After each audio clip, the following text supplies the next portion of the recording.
Well, hey everybody, welcome back to my channel. We are live at a different time of day today. I thought I'd give something new a try. I typically go live later in the day at 7, 8, 9 o'clock when my kids go to bed. But I've had some complaints that there's people around the world that, different time zones and stuff. So trying something new today. If you're joining me, go ahead and chime off in the chat. Let me know where you're coming from. If you've got any questions for me or, about fitness tech or even about the brand new Garmin Venu that I posted a video about today, I'd love to talk to you. So this live stream is really just a little personal celebration. I don't even know if anyone's watching yet. Is anyone out there? Oh yeah, we've got we've got some people watching. So this is just a little personal celebration because this morning I woke up and I looked at my phone, and wouldn't you know that my channel, Chase the Summit, hit 30,000 subscribers, which is just totally I can't even wrap my head around 30,000 people wanting to look at this on a regular basis. So this is really just to thank you guys, the subscribers of the Chase the Summit channel, the people who have bought the hats, the stickers, people who send me the DMs on Instagram and the emails and all the kind words that have kind of flourished in from YouTube. It's been a trip, man. There's so much conversation out there about the negative aspects of a lot of social media. And I think YouTube could be lumped into that. But I gotta say, my experience on YouTube as a whole has been pretty positive. Everyone's generally been just super nice and super supportive. My troll level in the comments is pretty minuscule. So I want to thank you all for that. Thank you for commenting, subscribing, the thumbs ups, doing all the things that help this channel grow and help me kind of grow as a person. Because when I started this thing, I definitely wasn't a camera person. I didn't like to stick my face in front of the lens and talk. And now here I am talking to people live on the internet. How times change, I guess. We've got a bunch of people in the chat already. Awesome. We got Ryan Clayton joining. Hey, Ryan, thanks for joining. If you haven't checked out his channel, make sure you do that. We've got JPD, a Dave live stream. Congrats on 30K from Vancouver, BC. Awesome. Thanks for joining, JPD. We've got Brandon. Whoop, I hit it, and then I showed it, then I hit it. There we go. Brandon Cam. Congrats on the amazing milestone. Thank you so much. I appreciate it. Ryan Tiermate. Hey, from Brooklyn. Awesome. Thanks for joining. Hi from Germany. Thanks for joining, Andreas. Chiming in from Halifax. Awesome. Thanks for joining. Congrats, David, from Italy. Awesome. You're the demographic I was looking for today because of this new time slot I've got the live stream going on at. By the way, if everything looks okay and sounds okay, let me know. I'm using a little bit of a different audio setup today. I want to make sure I sound great. My lips are in sync with the video and everything. Congratulations from Miss Sassy. Thank you for joining. Minnesota, Georgia, Germany. Awesome. Another everyday runner. Awesome. We'll talk about that in a little bit as well. We've got Montreal in the house. We got Matt Legrand in the house, another YouTuber. Go check him out. Actually, we just did a live stream a couple weeks ago. So after you watch this, go back and watch that one because that was a ton of fun. And we've got C. Chad Run. Thanks for joining, Chad. Josie's in the house. Thanks for joining, Josie. Appreciate it. Mike Benson, enjoying this live stream from a treadmill. Awesome. I do that all the time with, I don't know if you guys know Kafuzi. I'm sure you do. Mike Coe. He was on my live stream a little while ago, and his live stream's at 4 o'clock every day. He does a daily live stream, and every day I always end up on the treadmill around that time, and I end up watching some of his live stream, or I replay it. So I can relate. It's nice the long form conversation's kind of nice on a treadmill. Either that or really intense, aggressive music. That's where I find myself, at least. Finally, I'm awake. Awesome channel, Dave. Thanks. Let me try to pronounce your name. You messaged me on Instagram a couple of times. Tejorn? Am I doing that right? I'm not good at names. But thank you. Appreciate it. And I'm glad another person that was able to join because of the different time slot. That's good to hear. Congrats on 30K. Thanks, Chad. Matt Legrand also in the house. He sure is. The man, the myth, the legend.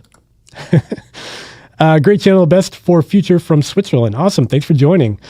Costa Rica. Awesome. Sound is perfect. Thank you, Andreas. Hi from, wow, look at that name. Macedonia. I can't say the first part. Skopje?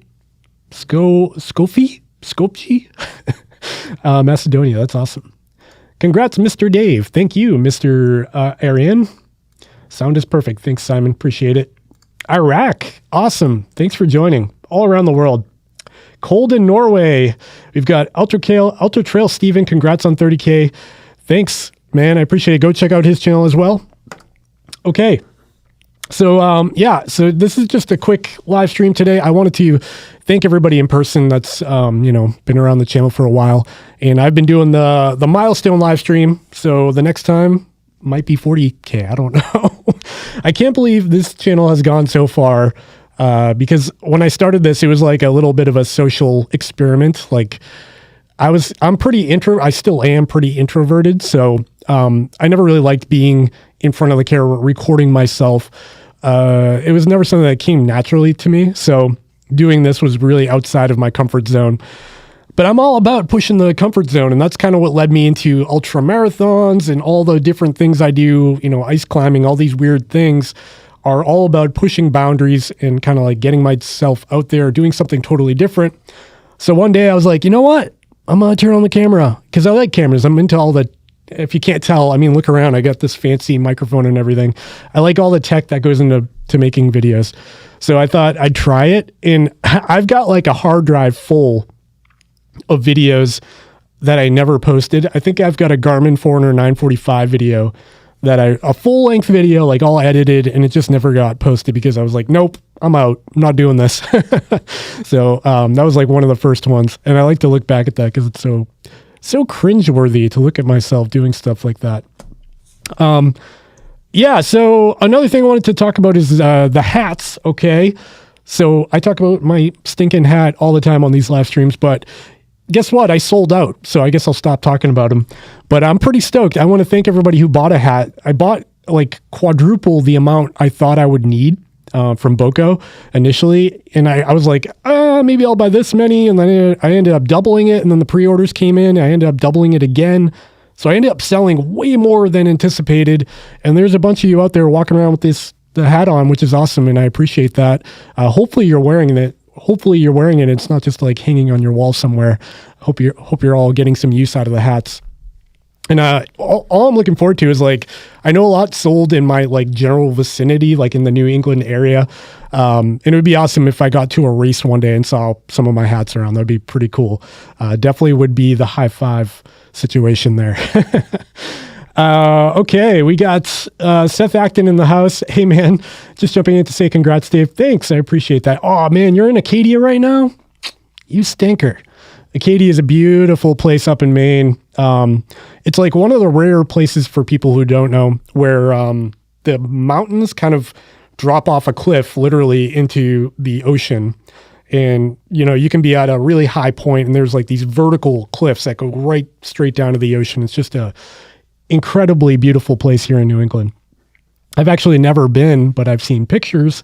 I need to get up there though. There's a lot of great hiking and trail running up there. We've got Martin L in the house from Germany. Awesome. Thank you so much, Martin. We've got Mike Benson in the house. Love the Garmin Venu 2 review. Seems like a solid option. Yeah, I actually got it right here. I want to talk about this a little bit too, because there's a lot going on with this thing. It's not just this watch. It's kind of like a foreshadowing of what's coming from Garmin, I think. I don't have any insider knowledge, like I said, but there's a lot of new tech in the Venu that I think is going to change the landscape moving forward on Garmin devices. So I'm pretty stoked about that. We've got Jaden Fedok in the house. Congrats on 30K. Well-deserved. Thank you so much. You know what? I've been watching your channel more and more lately on the Whoop Band. I've been testing out a Whoop Band for a few weeks now. And I was doing some, kind of research and I came across your channel. So if you guys are interested in a Whoop Band, check out Jaden's channel. He's got a lot of great information on that. See Chad Run. Honestly, your channel deserves to be even bigger. Great filming, editing, music, and storytelling. Thanks, man. That's really awesome. That means a lot to me. Need to get a hat. Killer design. well, I'm sold out. But honestly, I think I'm going to post a poll. I really want to get more. The problem is that for me, it's a pretty big financial investment to order a bulk of them because they are like nice. They're actual product from Boco, which is my favorite brand. I have to buy them as if I was a retailer. So I have to buy a pretty big quantity and that comes out of my pocket. So I'll gauge interest. Maybe I'll put a poll up and we'll see how many people are interested. I don't just wear this for camera. I wear this thing like on every run. I actually kept 2 for myself. I have one that I can wear on camera so it's not all sweaty and dirty. And then I got one that's pretty ratty because I've been wearing it all the time for running. Hi, Dave. Hey, G-Ed, another member. Oh, I got to mention the members. Thanks for the reminder, G-Ed. I'm a slacker, but I've got this great group of people that have been backing me. Let me bring it up. Hang on. So there's this great group of people that I threw up the membership option on the channel a little while ago. And it's something I kind of passively put up there as an option to help support the channel. If you don't know what memberships is, basically any creator, not just me, if you see a little join button on their page, like I know Ryan Clayton has it, you can financially support your favorite creators. And it could just be a couple of bucks and it could be a little bit more. But the benefit is like a lot of us rely on the ad revenue from all the advertisements and stuff on YouTube. But by being a member, you're just directly, helping out that creator rather than just watching their videos. And so I want to mention a few people that are helping me out. There's more now. So I'll start with Bryce Norton Henley, who was my first member ever. We've got Pedro, Dale, Kate Gelato, Every Step You Climb, G-Ed, who's in the chat right now, Valclav, Koki, Matt Lindstrom, Marius, Matt, Barb, Kiefer. He's been in the comments of the videos all the time, and I appreciate that. Christian Havadam, Chris Drysdale, Morgan Fletcher, and Doc Willie. There's a lot more, but I'm just going to mention those for now. If you want to help support me, hit the join button. And just as a reminder for people who watch, if you watch a creator all the time, and you just love their content, not just me, but anybody, consider it because it does help them out. And, it's a great way of saying you care for the people that you watch. Okay, who else we got? Congrats, man. Continue the good work. I like your natural way you explain things and present your reviews from Dominican Republic. Awesome. Thanks for joining. Greetings to all the runners out there. Greetings, all runners. I hope they bring beautiful screen to one of the new Forerunners. Oh, man, I know. That's the thing. I'll show you the overhead. Do the overhead. So that's the thing about this. Oh man, I left my camera in like the flat picture profile, so you guys are going to have to deal with that. I'm not going to fix it right now. You get the idea.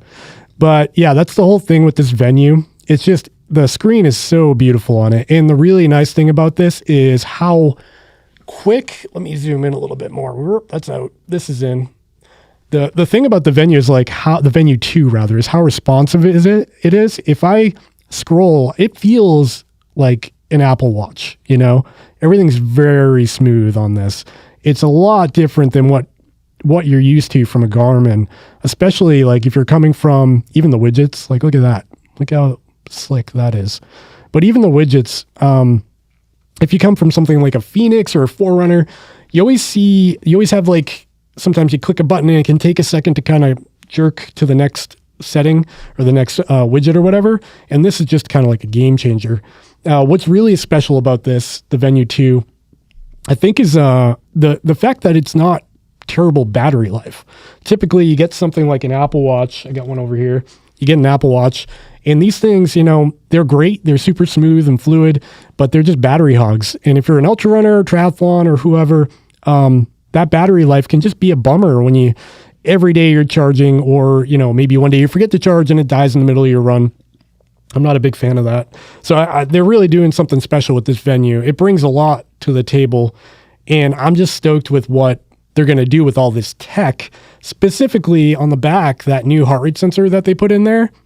There's 2 little LEDs in the middle, and then they've got these 4 emitters around, or receivers rather, around the perimeter. And if you look at something like, I covered this in the video, but I'm going to talk about it anyways. Here's a Garmin Forerunner 945, and this is the old heart rate sensor. And you can see the new one's even a little bit smaller in diameter. So yeah, just super, super exciting stuff what they're doing there. I'm hoping that they bring a lot of this to the, the Fenix maybe. That would be like, imagine a Fenix with a crazy vibrant display. That would be crazy. And that's what I'm excited about. Hopefully something like that happens. Yeah, so thanks, Alexander Martin. I really went off on a tangent on that. Here we go. Peter from the Philippines. Congrats on 30K. Thanks, Peter. I appreciate it. Thanks for watching. Matt Legrand, these are my favorite types of hats. I'm also a huge fan of Boco hats. Me too, man. I think all the ones on my wall back here, these are all Boco from various races and stuff. I actually learned about them because one of my favorite local races, they had the option to buy a hat at the finish line. And once I put it on, I was like, yeah, this is the hat for me. This is the one I want to wear for a while. From Slovakia. Awesome. Thanks for joining. Fit Gear Hunter, I think you need to get another job. You clearly have too much free time. Yeah, totally. My life is just full of free time right now. Ultra Trail Steven, yeah, the display is nice. Yeah, it's awesome. Dave, man of many watches. Yeah, I got this box. I think I've showed this before. Here's my box. So this is the box I drive to and from my office with. I just throw this in my backpack, and literally, like every watch, you get the 945, you get the Polar Grid X, and I put layers of fabric in here so I don't scratch anything. But yeah, I've got a bit of a problem, if you want to call it that. I'm kind of a watch hoarder at this point. One watch that's pretty cool. I just picked this up a couple of days ago. This is the Amazefit T-Rex. I'm going to do a video on this, but I might as well talk about it real quick in this too. This is the Amazefit T-Rex Pro, actually. And what's cool about this is it's kind of like, it's got kind of like the Garmin Venu, where it's got this really nice display. It's also really responsive. Like, look at that. Really slick. You can kind of, go through all your widgets and stuff, and you get your weather on here. And you can also swipe to the right and go into all these different settings in here. It's a really slick interface, and it's got a crap load of activities. I think there's over 100 on here. Outdoor running all the way down to, I'm not going to list them all, but there's a lot. Even like skiing and snowboarding and stuff. And it's all built into this really rugged kind of tanky case for, guess what? $180. That's kind of surprising, right? And you're looking at the Garmin Venu at $400, and then you got this little, Amazefit T-Rex Pro for $180. Yeah, it's a weird name, and yeah, the case is a little aggressive. It's a pretty Casio. It's kind of a G-Shock looking case, but it's kind of cool for the money. I've only had it for a couple of days, so I'm not going to comment on accuracy and stuff, but it's been kind of a fun little. I actually bought it when I didn't even reach out to him. I just bought it because I wanted to be able to, trash it if it's totally trash. But so far it's pretty cool. I'm pretty excited about it. So stay tuned for a review on that. Let's see. I'm curious about that heart rate monitor, visibility in direct sunlight. Yeah. In my video, I do talk about the visibility in direct sunlight, and it's okay. It's as good as like the Apple Watch is. The Apple Watch gets by because of its I think it's like 1,000 nits of brightness or something, but it's not like a Fenix or a Forerunner. It's got to be at max brightness, and when you have it at max brightness, it does really cripple the battery life. It does have an ambient light sensor, so it'll boost it up automatically, but it's it's not perfect. It's pretty good though. It's better than I don't know if you tried the Garmin Venu SQ or the other LCD watches that aren't OLED. The OLED ones are pretty punchy, so it can cut through. Like the Suunto 7 has a pretty good display. So, it's not perfect, but it's pretty darn good. I think it's as good as you're going to get without having the memory and pixel display like a Fenix or whatever. We've got a question here. From Noon, what new feature do you think would be great to have in a GPS watch, but doesn't exist yet? That's a great question.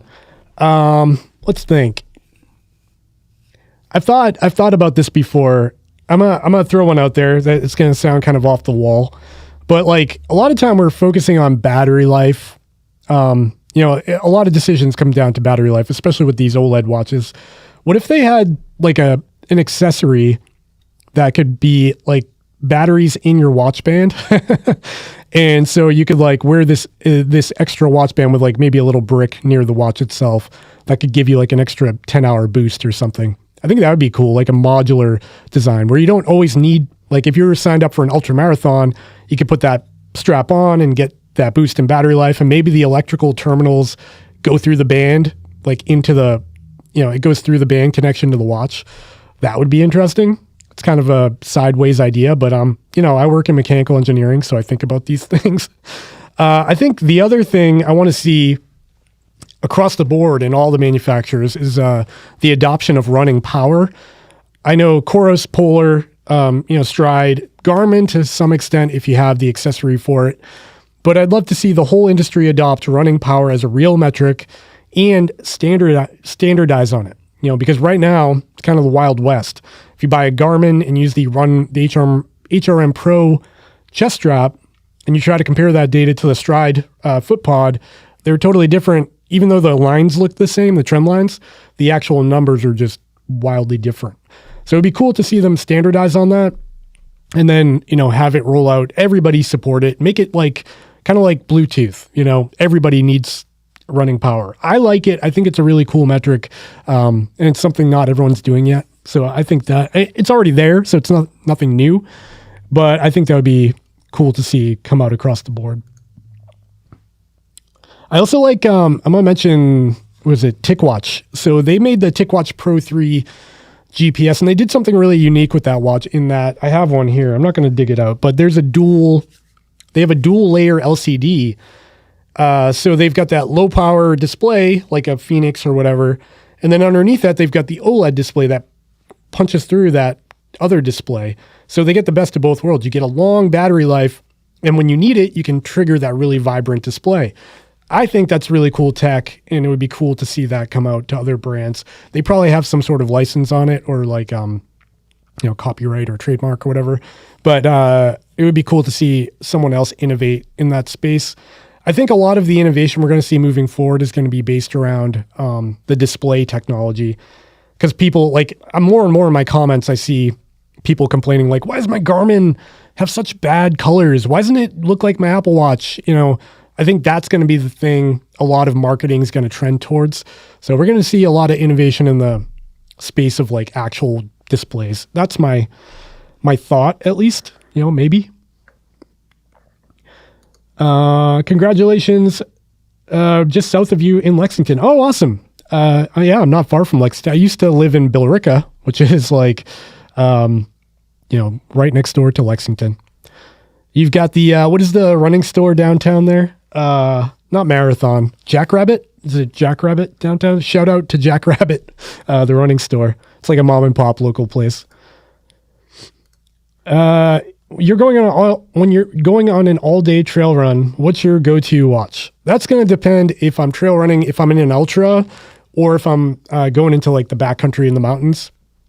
I think moving forward for ultra running, like actual race course with support and aid stations and everything, I think my go-to is going to be the Garmin Enduro from now on, because that thing is just crazy with the battery life. You just don't even need to think about it. It's gonna last forever. So the Enduro is like a really solid option for race day. But if I'm gonna go up into the mountains, I'd probably reach for the 945 or Fenix 6. They're kind of the same because they still have great battery life, but they also have the maps, and the maps for me are really valuable. I know a lot of people don't care about them. It's like what I say in a lot of people comment like, what's the best GPS watch? And I can't tell you that, because for what's right for me may not be right for you. And I find a lot of value in the maps, where a lot of people just don't care about the maps. So yeah, I'd probably reach for the Fenix 6 for backcountry, mountain hiking, things like that. And then on race day, I'd go with a Garmin Enduro, or maybe the Coros Vertix or Apex Pro. Those are also great options. There's, I just mentioned like 6 watches and you wanted one answer. I don't know. There's too many good options right now. It's hard to make a mistake in the landscape right now. I like the new Venu, but I just got the 935 because, the buttons. I do know. And that is a minor complaint. What I have found with the Venu 2, I actually noticed it last night. I was in the shower, and I was able to actually scroll a text message pretty well on the screen. They're doing some magic with, water rejection or whatever, and actually was picking up touches pretty good. But yeah, I still like buttons. I'm old school. Like right now, I'm wearing the Fenix 6S right now. It's kind of been my go-to because I love the band. But yeah, buttons are just great. You don't have to worry about accidentally hitting the screen. It's just going to work when you click it. It's just super reliable. So yeah, I'm still big on buttons too. And the 935 is a killer deal right now. You get it I think Play Better had it for $399 with the bundle. So you got 2 heart rate straps and the watch and all these accessories for $399. If you bought that, you could actually take all the accessories, dump them on eBay, and probably get the watch for I don't know, $250 or something. That's crazy talk. But yeah, thanks for your question, or thanks for your comment.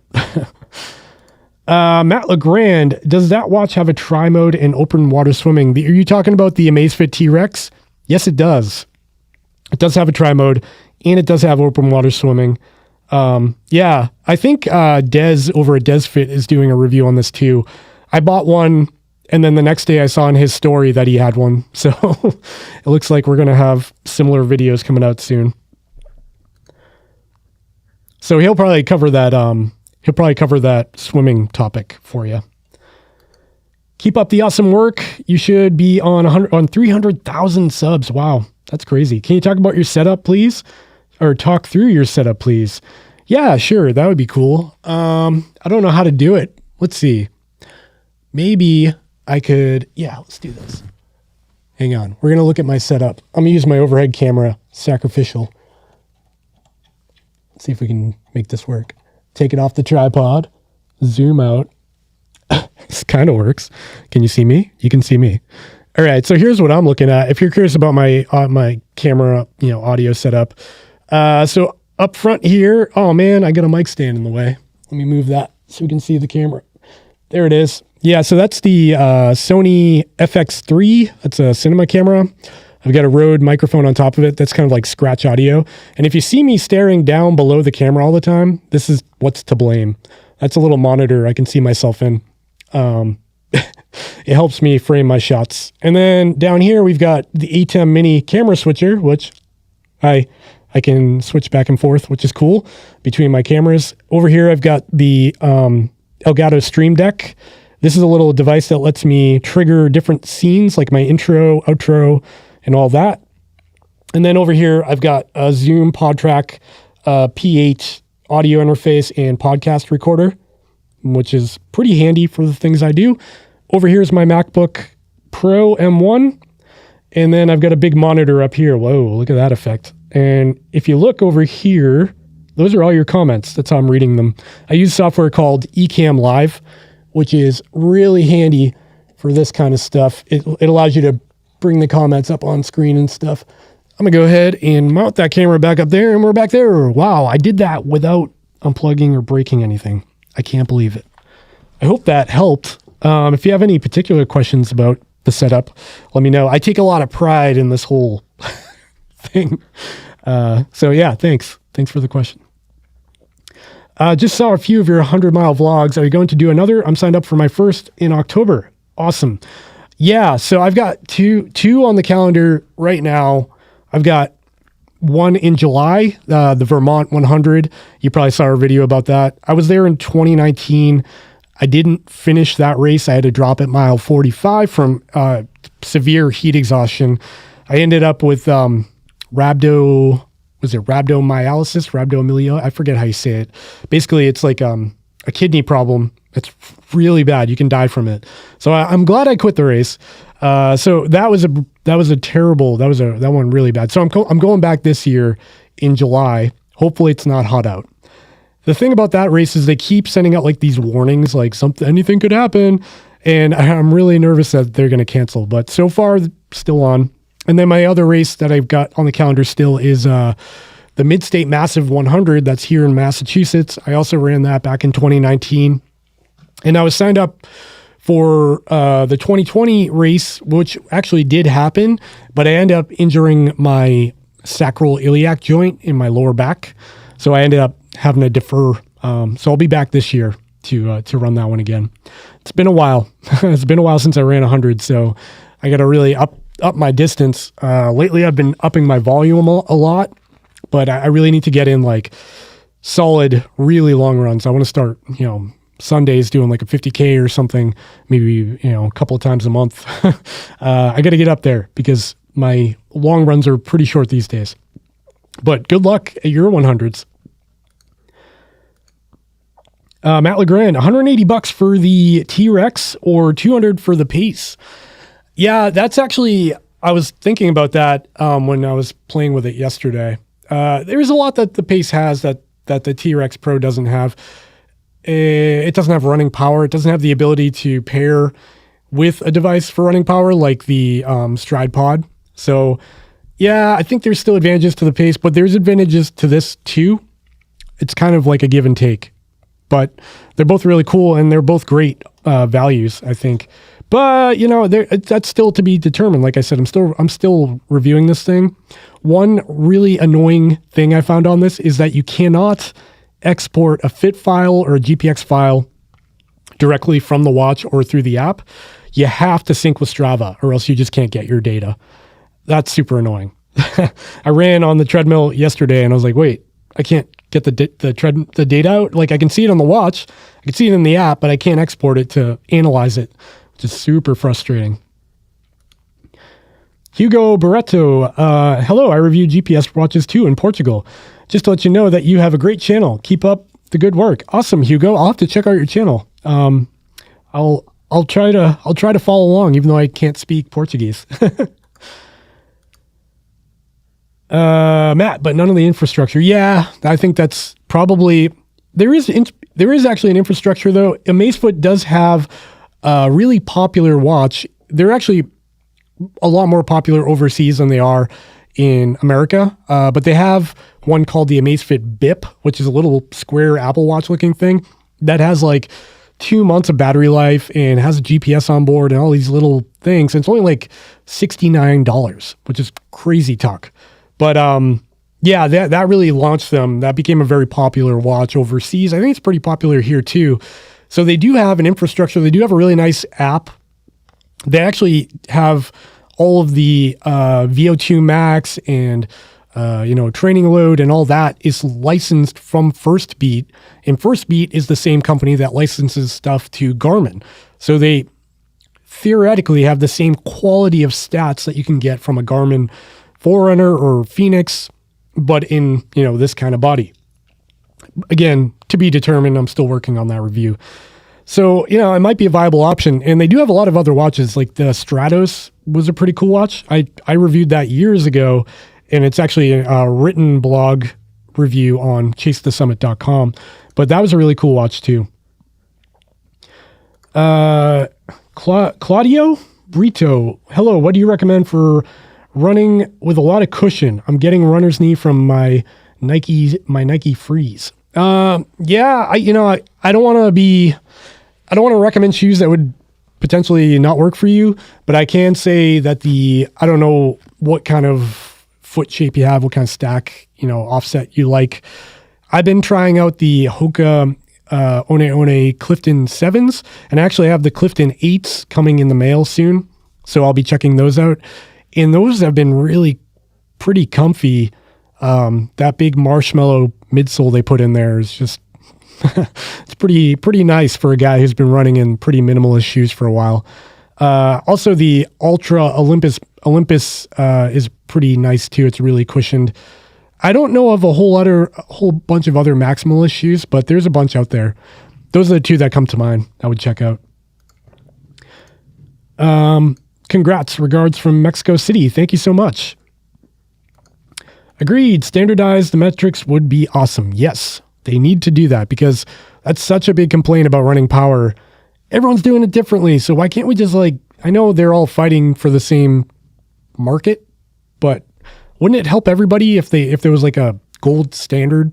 I think Stride should really take that on. They should be the leaders and be like, here's the standard. You should all follow it, because that's kind of their thing.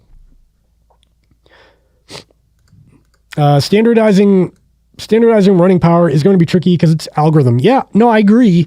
I just think we need to pick a number.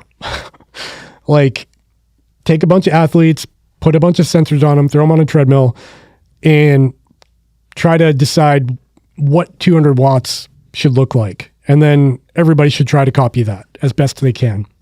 I mean, look at Coros and Stride. If you run with a Coros, I'm trying to grab one. Don't have one handy. But if you run with a Coros Pace 2, for instance, and then you run with the Stride Pod, they're really similar. Like, the Stride will look a little different, but like generally the numbers are very close. And that's, I think, the direction we need to push towards. Because as it stands, if you're like a Polar user, but then you buy a Stride Pod, like, you might as well just stop using the Polar data because they don't match at all. But if you have a Stride Pod and you buy a Coros watch, you can kind of use both in a pinch. Like, if you're on vacation and you forgot your Stride Pod at home, you can still get by with the onboard metrics on the Coros, because it's, within the realm of being the same.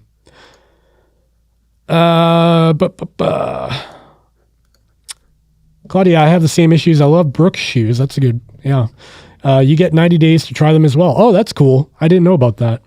I've made the mistake way too many times where I buy a shoe, I put it on, I walk around my house thinking, okay, I'm not going to destroy this thing yet because I want to be able to return it if it doesn't work. But then I end up saying, okay, this is comfortable. And then I go for a 10-mile run and I trash them. And then I trash my feet. And it's past the return period now that I totally beat the crap out of the shoe. So yeah, smart move. 90 days to return them if they don't work out. I also, definitely like walk around your house. Ideally, even maybe an indoor track. You could get a little jog on and see how your feet feel in them. But yeah, shoes are so hard. Like, I want to do more shoe stuff on this channel. I feel like I'm the wrong person to talk about shoes because my feet are so weird. I've got like a really weird, like a wide 4-foot, mid-foot, like, how your shoes kind of like, let me try to do this. Your shoes are this shape. Right here, I've got a bone that kind of like sticks out. And that bone, it makes it so hard to find well-fitting shoes. Ultras work pretty well for me, but like the main problem I've run into with Ultras is that they just wear out too quick. And I think it's because of that bone, because it's like applying too much pressure on the upper in that area, and that part of the shoe just blows out. So yeah, struggle's real. It's really a thing. A lot of conversation in here about Stride running power. My training has been game-changing. Yeah. I use Stride for running power in my training. It's been game-changing for me, and I hope Garmin gets native run power support soon. They actually do support Stride. You just need to download the widget for your watch. It works pretty well, actually, and you can get the workouts on a Garmin too.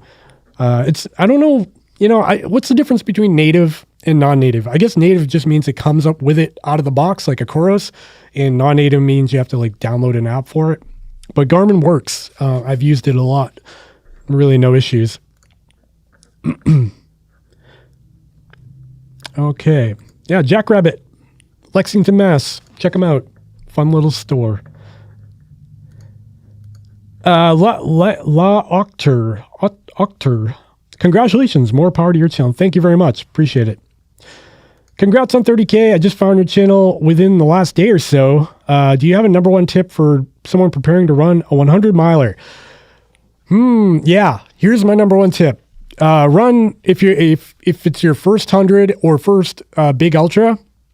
I actually made a video as a little vlog. I was talking about 5 tips for your first ultra. I think the one thing I wish I knew early is to just run your own race. Don't compare yourself to the guy next to you at the starting line. Don't try to keep up with people in like a certain group. Maybe you feel like they're going faster and you're not going to make the cutoff time. Really focus on how you're feeling, what pace is realistic to you, and then try to stick to that. If I knew that, it would have been a game changer, because at my first few ultras, I was like, I'm competitive. I'm going to be top 10 here. And yeah, that's a great way to blow up. So just run your own race and hydrate and eat a lot. and find food that works for your stomach, because not all foods are equal in terms of like being gut bombs. Hope that helps. Congrats from DC. What's your go-to road shoe and trail shoe? I just talked a little bit about shoes. Right now, for a long time, I've been wearing on the trail the Ultra Lone Peak. I think I started with the Lone Peak 1.5. I forget what year that was. It was a long time ago. And now they're up to the Lone Peak 5.0, which I posted a video about maybe a month ago. And the 5.0 has been awesome. But, my problem with Ultra is that their durability hasn't been great for me.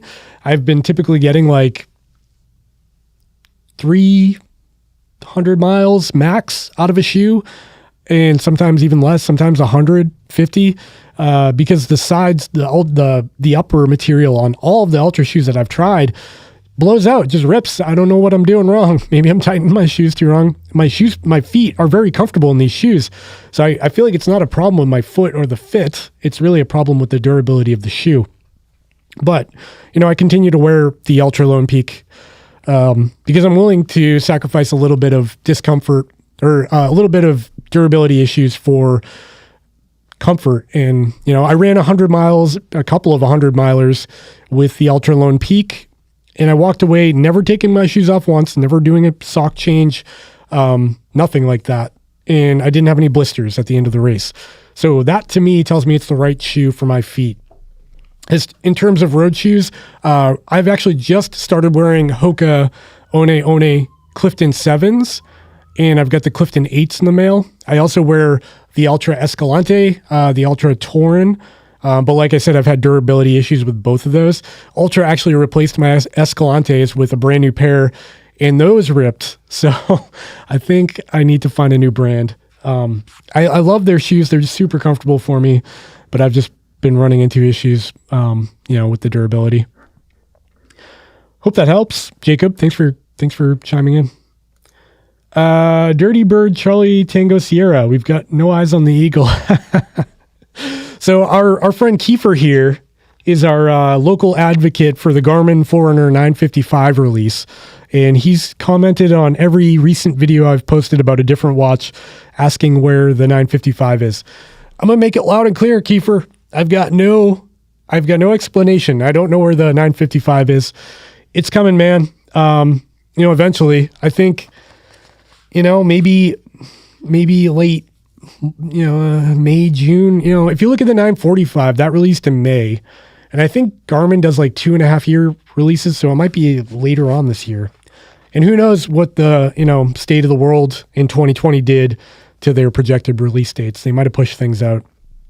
But I do think the Venu 2 has opened the floodgates for Garmin, and we're going to be seeing more and more from them. So I'm excited. I hope I still continue to get to test them out, because this one was a lot of fun. Marvin Ginger. I don't know. Marvin. I'll call you Marvin. Venu 2 versus the rest of the world. That's a tough one. A lot of people commented in the Venu video saying like, well, what about this against the Fenix, or this against like a Coros Vertex, or the Pace 2 or whatever. And really, you got to think the Venu is a very specific kind of watch. It's really not a replacement for, your typical sports watch. It's more of a replacement for something like an Apple Watch that I have here, because it's lacking triathlon mode. It's touchscreen. It's not fully button controlled. It doesn't have all the activities you find on a Fenix model, or even like some of the Coros models.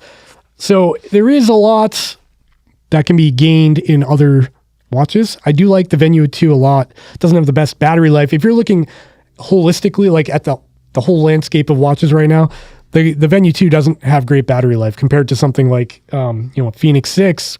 You got 2 weeks of battery life. You got 11 days, 10 days, probably less if you turn up the brightness. And you get 22 hours of GPS on time with the Venu 2, whereas on a Enduro or a Fenix 6, you're going to get just way more than that. So it's a give and take. The big star of the show with the Venu 2 is going to be that awesome display. It's beautiful. It's a good looking, and that live wallpaper, I don't know if you can see it. Let me go back to it. Ooh, you see how the clouds are moving behind the trees? Yeah, super cool. So, the big star of the show with the Venu is going to be that display. It's a beautiful display, and that's what you're paying for. You're getting OLED, the new GPU and CPU, making it really snappy. It's really designed as like a daily driver watch, and not so much something you want to wear to your next Ironman. I don't know if that helps. Ultra Trail Steven, jealous of the setup. I don't know, man. Your videos look great lately. I saw your polar video this morning on the was it the M2 or the Ignite 2? Yeah, your B-roll and stuff's looking good. Nice work. Toad Guy, how are you liking the M1 Mac? I think I'm going to get the Mac Mini M1. I love it, man. I went from a big honking Windows laptop with a big GPU and everything to edit my videos, and I upgraded to the Apple MacBook Mini or the MacBook Pro M1, and I edit all of my videos on this tiny little 13-inch laptop. It's amazing. The battery life is crazy. I can sit at my kitchen table and edit 4K footage out of my crazy camera. It's a fantastic machine. I can't recommend it more enough. And they actually launched a new Mac Pro, or no, iMac. They launched a new iMac yesterday. It looks awesome. My man, thanks for joining. King Life Tale. Ultra Trail Steven also has an M1 MacBook Pro and loves it. It handles DaVinci Resolve very well. Yeah, the new beta, or it's probably out of beta right now.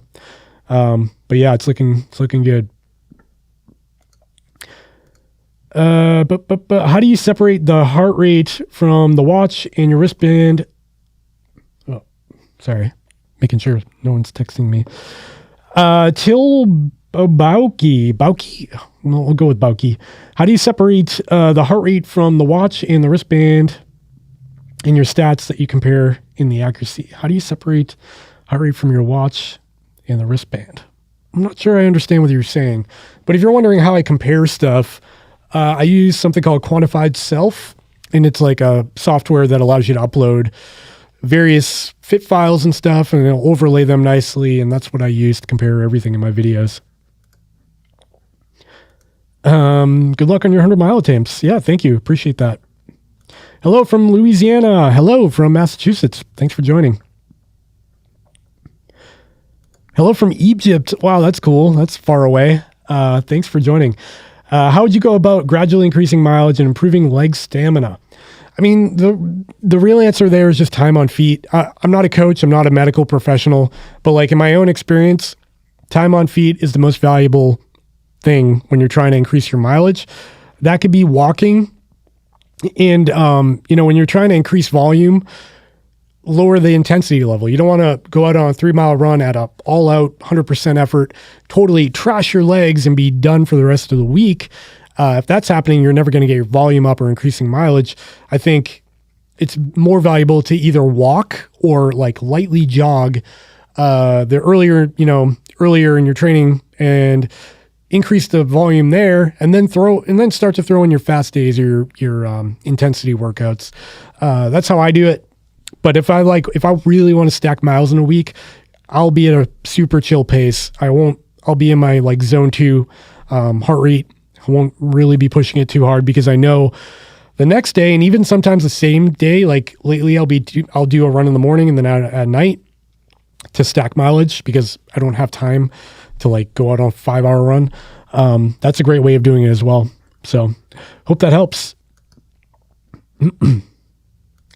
What is your opinion about the new Venu 2 specs? Well, if you're interested in my opinion on that, you're lucky because I have a video that I posted this morning about the Venu 2. It's about 12 minutes long of me talking about it.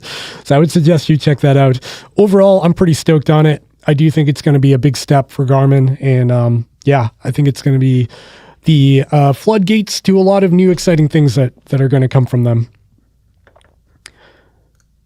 We've got Salty Dog. Love the channel. Congrats on the new milestone. Thank you so much. We've got Ryan Clayton in the house. Always have to fix the TSS when I don't use my stride. Definitely should be the standard. Even if it was close, I would be happy. Yeah, that's kind of how I feel. Like, just get closer. Garmin is the worst. They're like, the stride will say 200 watts and Garmin will say like 500 watts. They're way up above everybody else. It goes stride, Coros, Polar, Garmin in terms of like least to maximum amount of power when you're out there. Coros and stride are very close together.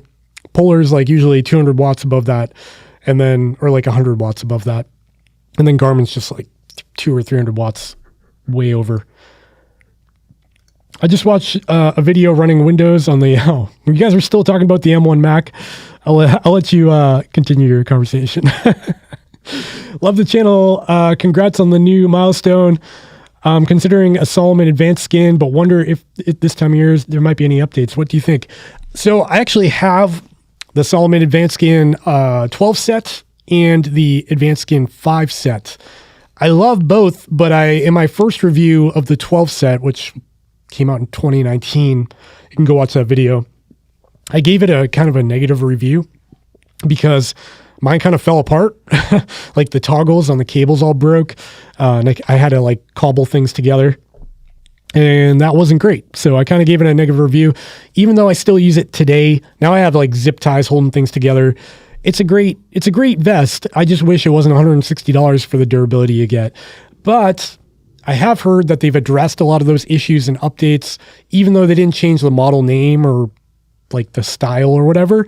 I've heard that they fixed a lot of that stuff. And if that's the case, I'd say check out the 12 set or the 5 set because they're awesome. They're like, they live up to the name Advanced Skin. You feel like you're putting on another layer of skin. That's kind of creepy. Basically, it's like so thin and form-fitting. It doesn't feel like a backpack. There's no straps or anything to get in your way. It kind of like hugs your body. And when you fill up the pockets, everything just kind of stretches. So I really love it. I haven't found a better alternative yet. I used to be a long time Ultimate Direction person, and I went Salomon and I haven't gone back. But, the Ultimate Direction Halo, I think that looks pretty cool. And they've got some other ones coming out that seem pretty cool too. Yeah. Toe guy blowing through shoes as well. Yeah. A lot of running during the COVID. See Chad Run, what's your next video? I've got 2 uploaded and edited. This is very unlike me. I've got a queue of videos coming, so I should be able to start to be a little bit more consistent. I typically like film, edit, publish as quick as possible, and I do it all in the same day or whatever. But now I'm trying to be a little bit more project out a little bit further because it's pretty stressful when you don't have anything else coming up, because I like to be pretty consistent when I post. So I've got 2 videos. One coming tomorrow, I think, is going to be the Whoop Band. Where is it? There it is. The Whoop Band 3.0. I've been wearing this thing for, I want to say 3 weeks, 24/7, except for this live stream right now. And so I've got that video coming tomorrow. And then I've got a kind of a funny video coming probably Sunday morning about a new action camera. And I'll let you watch that one because I don't give this action camera a good review, and I'm kind of afraid what the manufacturer is going to say to me. But yeah, stay tuned for those 2. They're coming. This channel and Mediocre Amateur are 2 I want to see blow up in the next with new subscribers. I have to check that channel out. I honestly haven't heard of that, so thanks for letting me know. I'll check that out. If you guys have any other YouTube channels you love to watch, let me know in the chat or the comments if you're playing this back, because I love finding new, exciting YouTube channels that are growing. It's always good to see everybody kind of being out there doing their thing, creating good stuff. Love that plan. I'm running with an old buddy of mine, so our plan is to suffer through it together. That's a good call. There's always a little bit of suffering, man. I don't think Strad is going to open up their exact algorithm for power. It'd be super easy for some knockoff company to remake their hardware. I agree. But again, I'm not asking for Stride to give away their secret sauce. what I'm saying is like Polar and Garmin and everybody who makes a power meter just needs to come up with like somebody on, put somebody on a treadmill and then gauge the power coming out of them and then make all the lines line up. And some will be better, more accurate than others, and some won't be so accurate, but at least there'll be like a baseline. Does that make sense? Maybe it doesn't. I just bought my first pair of Lone Peaks and love them. Awesome. Did you get the 5.0s? Pretty awesome. Okay, I have to wrap it up soon, but I'm going to scroll down a little bit. Here we go. Mike Benson. I'm new to the watch market. I've never owned a watch with sapphire glass. Is it worth it? I hate scratches. If you hate scratches, buy a sapphire watch. That's the answer. Because like I've got the Fenix 6S Sapphire here. I've had the Fenix 3 HR, Fenix 5 Sapphire, Fenix 6 Sapphire, Fenix 6S Sapphire, Fenix 6X Sapphire. The Chorus watches are Sapphire, the Apex and the Apex Pro. The Vertex I've tried. So I've had all these watches that are Sapphire. Guess how many I've scratched? 0. I've never scratched a Sapphire watch. There's been like little, maybe a tiny microscopic little thing, but never a major scratch. And almost every Gorilla Glass watch I've had from Garmin or any other manufacturer, I've managed to scratch. So if you're going to buy a Gorilla Glass watch, I would say get a screen protector for it, which those things kind of annoy me, but they do the job and they're better than Sapphire because they're disposable. If you scratch it, you just get rid of it. That's a good option, but Sapphire is just great peace of mind. That said, there's a little bit less visibility. It's harder to see in direct sunlight because of the reflection of the Sapphire. Some are better than others. Like the Chorus Vertex has a domed sapphire glass, which there's no reflections, so you can see very, very clearly to the watch face. But yeah, it's just something to consider. Okay. You guys are having some great conversation in the chat today. Good to see that. I'd get the smaller size Fenix S if they improve the battery life. Yeah, the Fenix 6S, it's not bad in terms of battery life. I get by a little over a week. I run every day and I can get over a week with my watch. But, for like 100-mile ultra, I probably wouldn't wear the Fenix 6 because I'm not that fast. I don't think I'd finish in, under 20, 25 hours, whatever the claimed battery life is. Although if you turn off Bluetooth and you do a couple other tweaks, you can get 30 hours maybe out of it. But yeah, it's not a Fenix 6X. And that's what you get with the form factor. It's pretty good for the size of the watch. Any idea if the solar feature on the watches diminish the battery quality over time, considering the battery is nearly always being charged? I don't think so, because of the amount of amperage and voltage or whatever is being pumped to the battery. It's such a small amount. It's kind of like if you trickle charge your car battery, you don't damage it. That's actually healthy for the car battery, I think. It's a very low input of battery charging. And yeah, even like in the Fenix 6 solar models, that solar efficiency is just so low. It's a little bit gimmicky to me because it's really not providing a huge boost in battery. But on the Instinct Solar, you do gain a substantial amount of battery life having the solar model if you're in the sun enough. That's the catch. Because if you're a trail runner, unless you're in Arizona, I'm not. Here, we're always in the trees when we're running on trails. So there's not a huge benefit to a solar watch.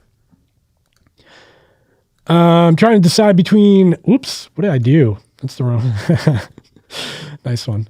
I'm trying to decide between the Garmin Fenix 5 Plus Sapphire on a really good deal here in the UK, or the Fenix 6S Pro non-Sapphire, also a good deal.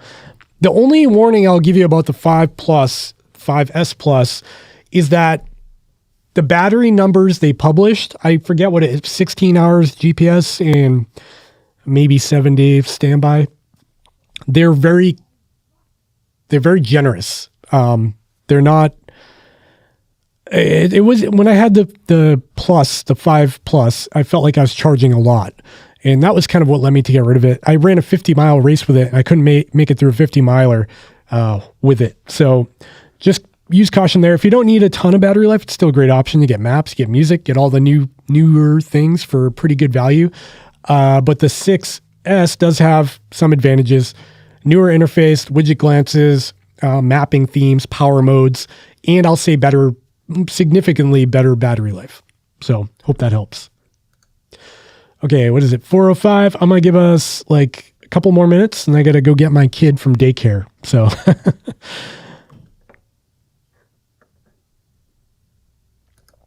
hello from Belgium. Nice videos. Bought a Fenix 6S Pro. Awesome. I hope you enjoy it. I watched your Venu 2 video at 4 a.m. Let there be no doubt how much I love you. Thanks, Matt. Appreciate it.